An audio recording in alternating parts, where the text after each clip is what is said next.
Hello, and welcome to the Rock Metal Podcast. I'm your host, John Harris, and today on the Rock Metal Podcast, we have Amongst Liars, who are back on the show, and they have a new, what we'll call A-side, B-side. The B-side is a limited edition, but they definitely have a new single out called Black Days, that we're going to chat about, as well as what the boys have got coming up. And you guys were on the show, a year or two ago? This time last year, really, when it lockdown.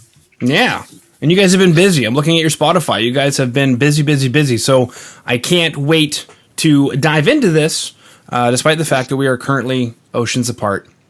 Really, only one ocean. So, boys, welcome to the show. Thank you. Thanks, man. You're quite welcome. So, Ian and Leo, why don't you go ahead and share with us, because dare I say, at least from when I look at the snapshot of the music video for Black Days, it looks alarmingly political. What goes that impression?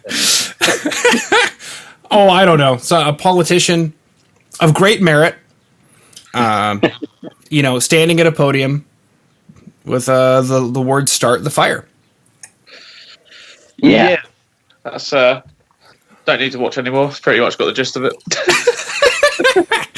Beautiful. So, I guess the question is, since we last chatted, it looks like you guys are pretty busy releasing some singles throughout 2020. And I believe last time we chatted, that was kind of the plan. There wasn't going to be like an EP per se to release or an album to release. It was, we're going to keep hitting the internet with singles. So My first question is, since we've last chatted, how's that gone for you guys? Yeah, it's been perfect, really, because especially in a time when you can't do shows, it's better just to keep doing the single route anyway, because you can't promote anything by playing live, so if you did drop an album or an EP, a lot of songs will get, it's kind of dead then. You'd like to drop something and then a month later you announce a tour for it, then you go and do another tour, or but you literally only have one wave to ride on a release, really, and that's just obviously the release itself. So I think it's been probably the best way to do it for us anyway. I think we were going to do this even without lockdown, but luckily we are doing it this way because it's made it even it's made it even better, really. It's just releasing something every 3 months, and it's just get the most amount of traction. And by the time it's sort of the waves dying down, you're announcing the next one. So yeah, it's been good. But we have recorded some a lot more songs, so whether we do an album this year or whatever, it remains to be seen. But yeah, it's been good for us so far. Mm-hmm. Very cool.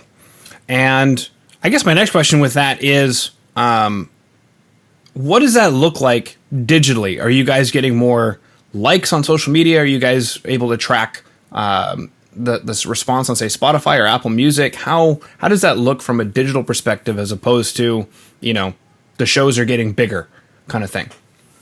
Yeah, it's good. We've definitely grown massively in numbers and fans and the traction we're kind of getting from it, which is great, because obviously if we weren't, we might think kind of what we're doing here.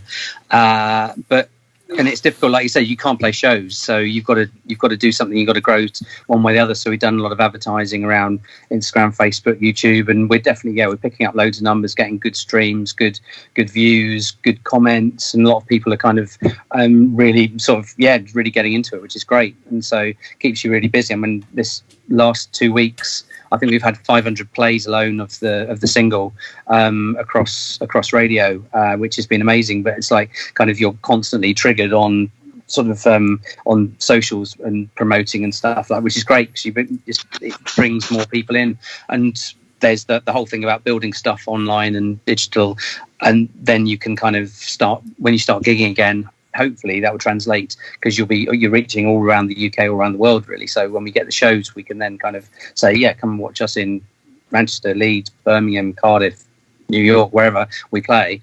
And so it's been really good. Okay.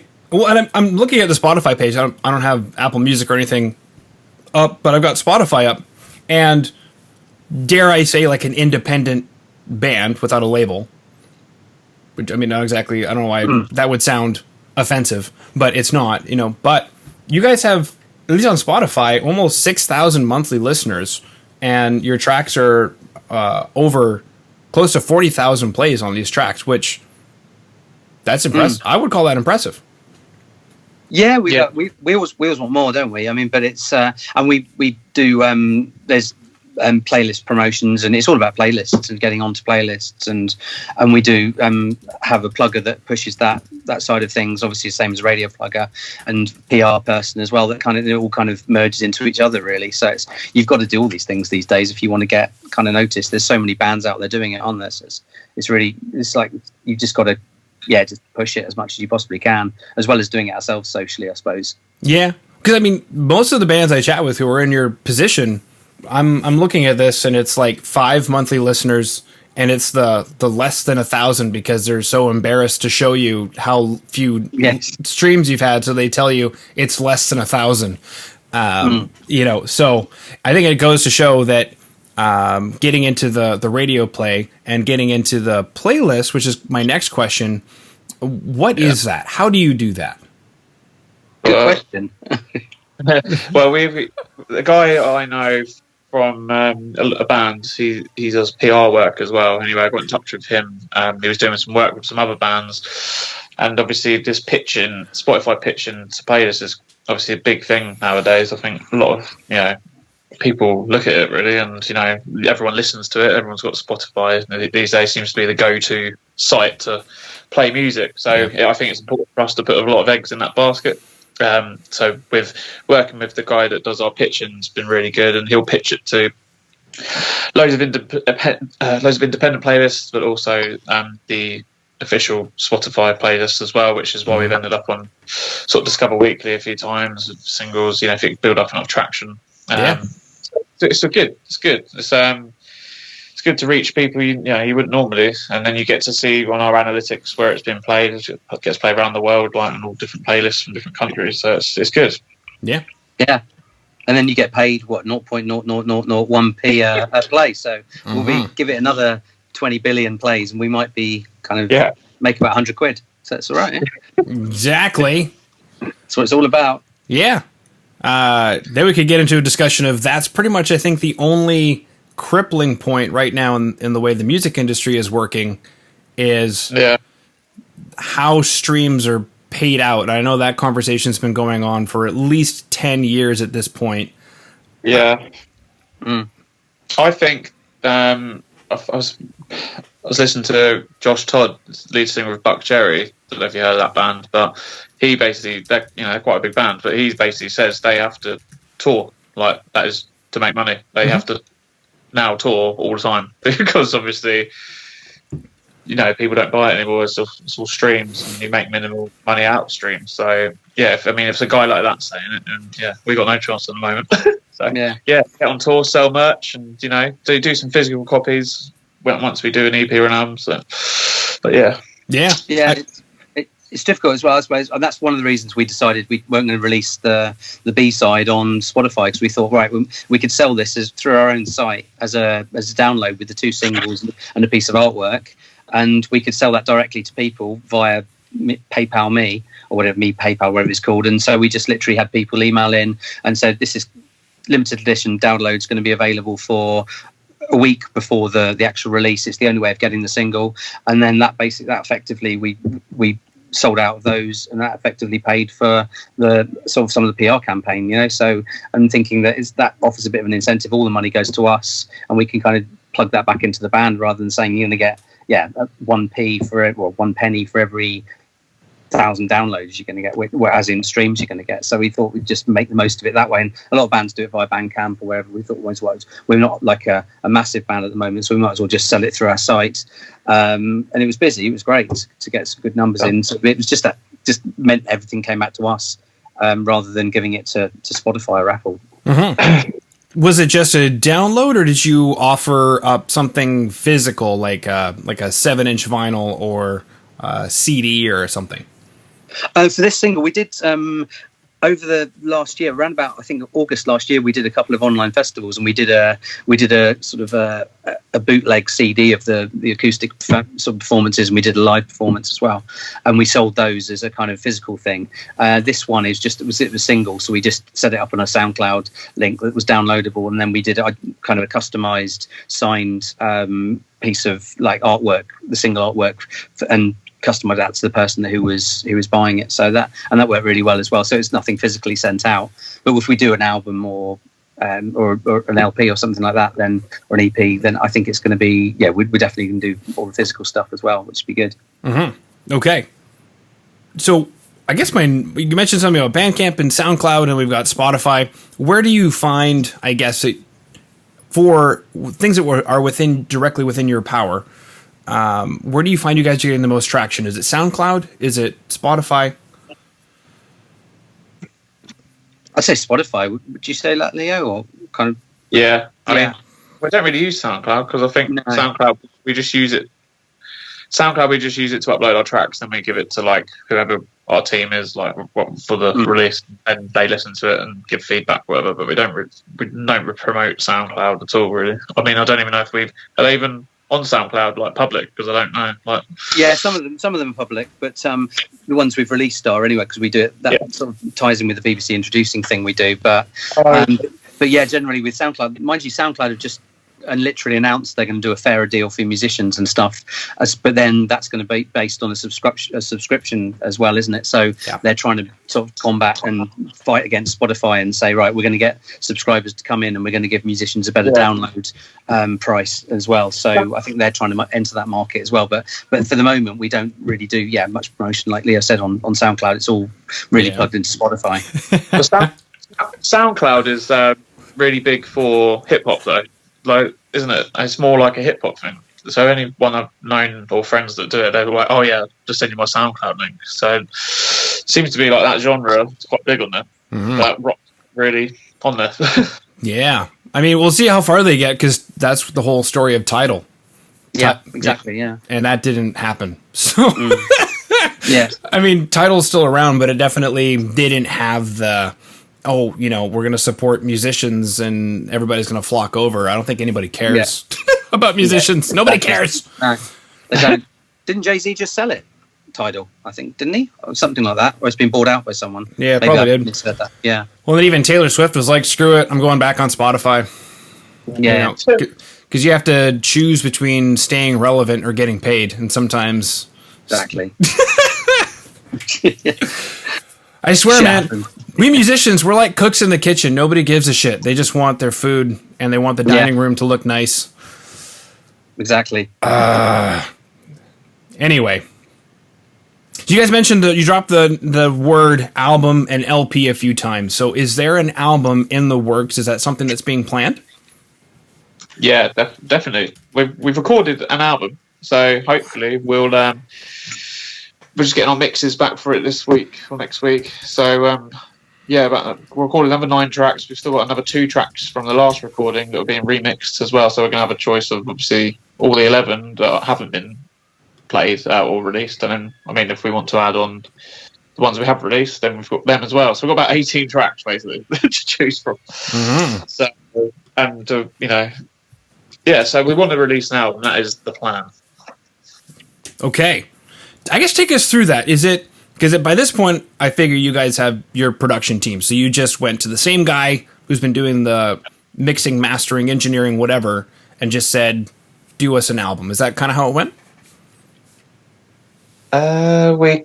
Yeah, kind of. We kind of drove it, didn't we? So we wrote loads, because we obviously couldn't play live. We just wrote loads of songs. And then we recorded... I think what we wanted to do to start with, and this is before the pandemic hit, was just say, we want to record, and we got, I think, 7 or 8 songs, or 8 songs. No, 7. Was it 7 or 8? I can't remember. And we got them done within the first maybe 3 months of being together as a band. And then when the pandemic hit, Leo started writing loads of riffs and firing them over, and we'd worked them out, and we wrote another, say, 9 songs, and then it was lifted again, and we could go in and we recorded and spent a couple of weeks up with this guy, and we just said, because we love what he does, Dave, who's the producer, and we just thought, we're going to go with it, just record as much as we can while we can, because when obviously everything does lift and we can go out and gig, we want to have all the material in place so we can actually spend the time touring and gigging and playing. And so once we've got material to release as an album or lots more singles, then that would sort of set us up for 2022, I guess. There'll be no more black days. They won't. Well, there'll still be black days while we have a current government, but it will be that will give it another 2 years, and hopefully they'll fuck off. But yeah, who knows? Yeah, true story. Because obviously I'm wearing like a Canada sweater. You can't see it, but my pajama pants are maple leafs, and I've got Canada stuff everywhere. And I was chatting with a friend of mine in the UK, and he's like, "You're just exploding Canada," and I was like, "Well, I love Canada." And he's like, "I could give a fuck about the UK." He's like, "There's not a Union Jack anywhere in my house. Like, screw it." And I was like, "Well, how are things going now or something?" And he said something that kind of stuck with me. Usually, I think the government are just a bunch of bumbling idiots that don't know what they're doing. But now I think they're actually quite malicious. Yeah. Oh, yeah. They want you to think they're stupid. They want you to think that. That's the whole point. Boris looks like an absolute twat, an idiot. But he's very clever, I think. That's why it's dangerous, to be fair.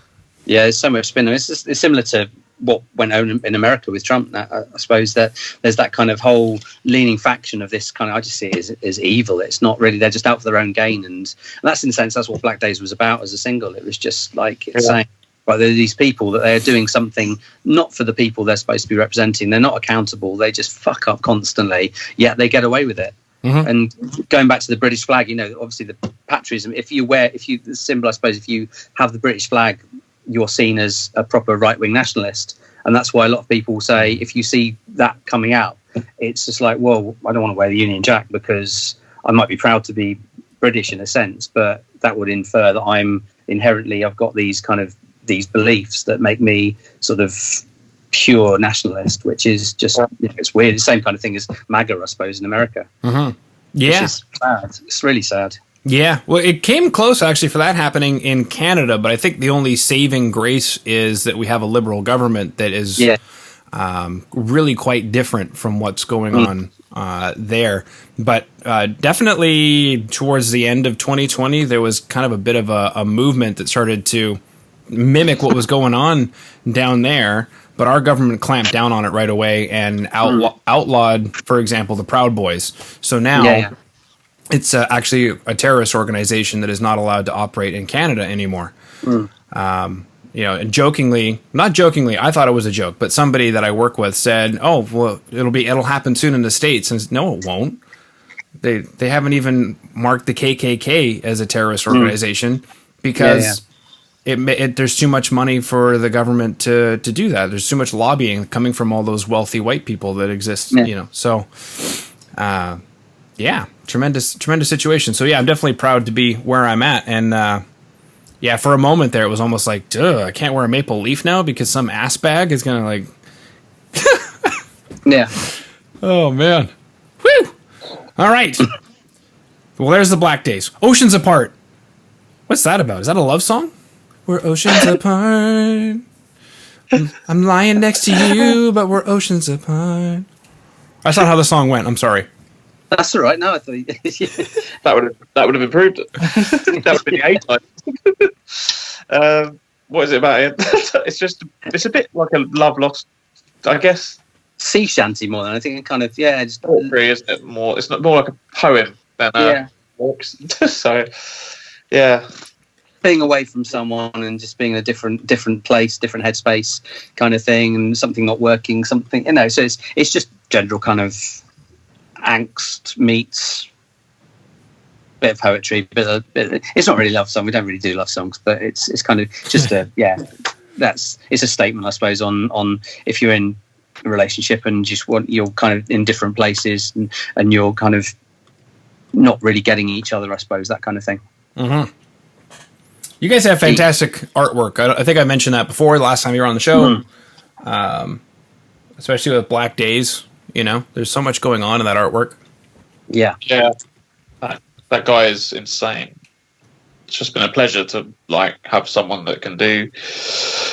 We just give him ideas and he comes back with 6 or 7 different pictures, and we get to choose what one we want for the single. Which means we've got loads of others because obviously from the ones we haven't used. So actually, I think Black Days was the one that he sent over before, wasn't it? Yeah, he designed. He sent Black Days over as a one for Burn the Vision, I think, which was a single we released in September, and we loved it. We thought obviously the one that we used was a bit more relevant for that, and but then then as soon as Black Days came along, that cover fitted perfectly. So and likewise we used, I think for Over and Over, our first single, he did about 4 or 5 designs, and then for our second single, Wolf Machine, we used one of the designs he did for Over and Over again, because that kind of fit nicely within the remit. So we kind of give him a brief and say this is what we're kind of looking for, and it's great. He comes right.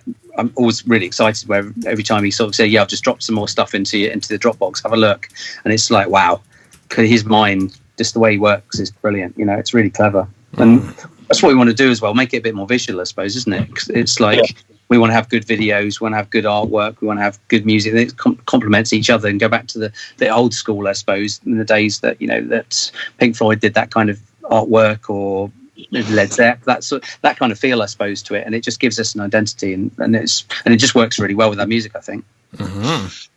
I agree, sir. Good. I agree. Beautiful. Well, I believe that we have covered absolutely everything. As I'm saying this, I'm looking over my notes and my questions to see if there's anything that we missed. We chatted about Spotify playlist, radio plays. You guys are recording an album. We chatted about Black Days. We chatted about Oceans Apart, the limited edition, the downloads. We chatted about I think everything. Politics. Yeah, good. Yeah, politics and politricks. Yeah, and how the world got scary for like a good 4 or 5 years, and then it looks like we finally had enough to a degree or an extent. Kind of, I think what we're waiting on right now is honestly just the UK. Yeah, exactly. So either self-implode or whatever. Like, I mean, we had a run of Brexit, and then obviously all this stuff going on, and it's just, and then a pandemic with people who can't really control it and know what's going on. So it's going to take a bit. I think the election's not for another, because they only got voted in 2019, so we got until 2023 of this Tory government. So God knows. I have to find a new Guy Fawkes, won't we? Yeah. Yeah. Burn it down. Yeah. Burn the place down. Might as well. Yeah. As I've always said, I'd love to meet the 10 people that all these policies benefit. Well, yeah, I mean, they're all rich, so they're living outside the UK with different nationalities now because, it's mad. Yeah. That is, unfortunately, that is exactly how it works. All right. Well, boys, thank you so much for coming on to the Rock Metal Podcast today. Oh, thanks for having us. Thanks for having us. Hello, or should I say goodbye? Thank you so much for listening to the Rock Metal Podcast. I've been your host, John Harris. Please head over to our website at www.therockmetalpodcast.ca. There you can sign up for our newsletter and find out more information about today's show.